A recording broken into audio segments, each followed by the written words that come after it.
Imagine getting the chance to complete a master's degree in the UK with your tuition, travel, and living costs completely covered by the UK government. Sounds like an absolute dream, right? Welcome to the Explainer. But here's the thing. Chevening isn't just handing over a blank check to whoever has the highest grades. They're looking for future leaders. And today, we are doing a reality check dive into the Chevening Bilateral Award to see what signing that acceptance form actually means for your life, your finances, and your future. Let's get into it. So, what exactly is Chevening? Well, it's the UK government's flagship global scholarship program, funded directly by the Foreign, Commonwealth and Development Office. It is incredibly competitive and specifically designed to bring outstanding professionals, people with real leadership potential, from all over the world to study in the UK. But a program of this massive scale, one that's all about global influence and building global networks, naturally operates under a very strict, legally binding framework. Which brings us to the big question. What does a fully funded UK government scholarship actually demand of you in return? It's so easy to just focus on those massive financial benefits, but assuming a free ride comes with zero strings attached is a dangerous game. We're going to explore the rigorous commitments, the absolute boundaries, and the financial fine print you really need to agree to before you even think about packing your bags. Here's our roadmap for today. We'll be covering 1. The Bilateral Award. 2. What it actually covers. 3. Strict rules of your stay. 4. Working and extra funding. And 5. The 2-year return rule. All right, Section 1, the Bilateral Award, the foundation of your studies. According to the official terms, awardees take up these bilateral awards in a very specific window. It's strictly for a 1-year taught master's, meaning a course based on lectures and seminars rather than independent research, or a 24-month taught master's. Basically, your award is for the exact length of your official period of leave and will absolutely not exceed 24 months. And a quick reality check here. Arriving late to the UK will not magically result in your award period being extended. Once that clock starts, it does not pause.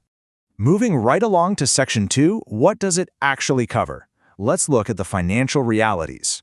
When we look at the official list, the coverage is undeniably comprehensive. They pay your tuition fees. They cover economy travel to and from your home country. You actually get an arrival allowance when you land and a departure allowance when it's time to leave. On top of that, there's a monthly personal living allowance, a stipend, which changes depending on whether you're studying inside or outside of London. They even cover your entry clearance visa application cost and throw in up to £75 for tuberculosis testing if your visa requires it. It is an incredible package. But it's super easy to expect that Chevening just hands you a blank check for literally any master's degree. The reality? There are hard limits. Specifically, if you get an award to study for an MBA, the Chevening contribution to your tuition fee is strictly capped at £22,000.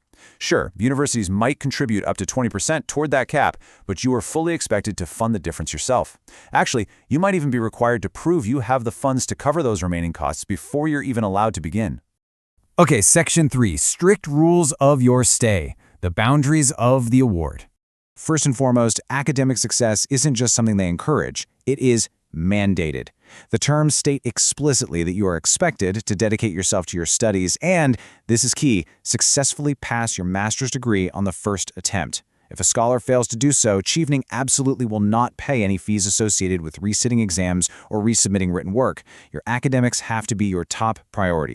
Now, there is also a critical logistical rule regarding your physical presence in the UK, and it comes down to a very specific number: 30 days. You are not permitted to be outside of the UK, whether that's for academic reasons or just personal vacation, for more than 30 days in any single year. If you happen to be on a 2-year award, your absolute maximum is 60 days across the entire duration. And guys, this is not a loose guideline. The document clearly warns that if you exceed this 30-day limit in a year, your monthly living stipend will be immediately suspended until your return. Furthermore, even for an authorized absence, you have to notify your program officer at least 2 weeks before you travel. Beyond travel, there is some pretty strict lifestyle and behavioral boundaries. Thinking of bringing your family? Well, the rules state bluntly that there's absolutely zero financial or pastoral support for dependents, and Chevening actively advises against bringing them.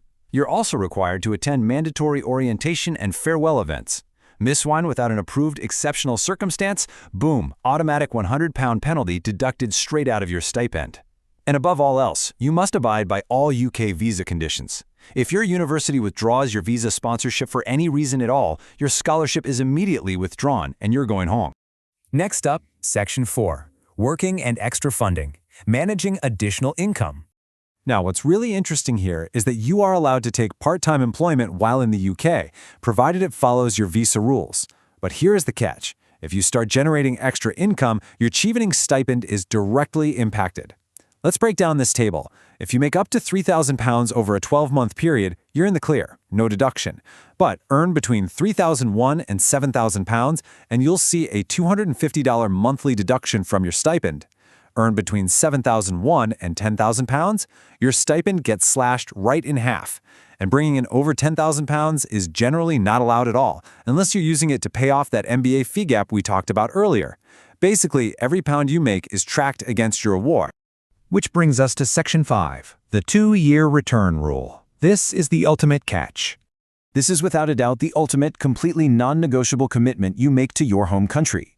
Reading directly from the terms and conditions here, you must return home for a period of at least 2 years following the completion of your award. You cannot apply to switch to any other visa category, and you absolutely cannot extend your current visa on completion of your studies. Chevening will not provide any letter of support to help you stay and work in the UK, period. And if you're sitting there assuming, well, I'll just land a high-paying job in London and simply pay the program back to get out of the contract, think again. That is not an option. The document emphatically states that the Chevening Secretariat will absolutely not allow financial repayment to circumvent this condition.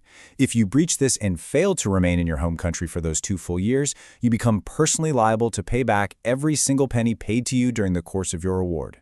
Look, the Chevening Bilateral Award is an unparalleled opportunity. It's going to open doors, connect you with a global network of future leaders, and completely fund a life-changing educational experience. But as we've just seen, it's also a contract with incredibly strict rules, rigid financial boundaries, and a lifelong commitment to bringing your newly developed talents back home to create positive change. So I'll leave you with this final question. Weighing the incredible community and career benefits against the strict realities we've uncovered today, are you truly ready to accept the terms of a UK government scholarship to achieve your master's dream? Thank you for joining me on this explainer, and keep learning.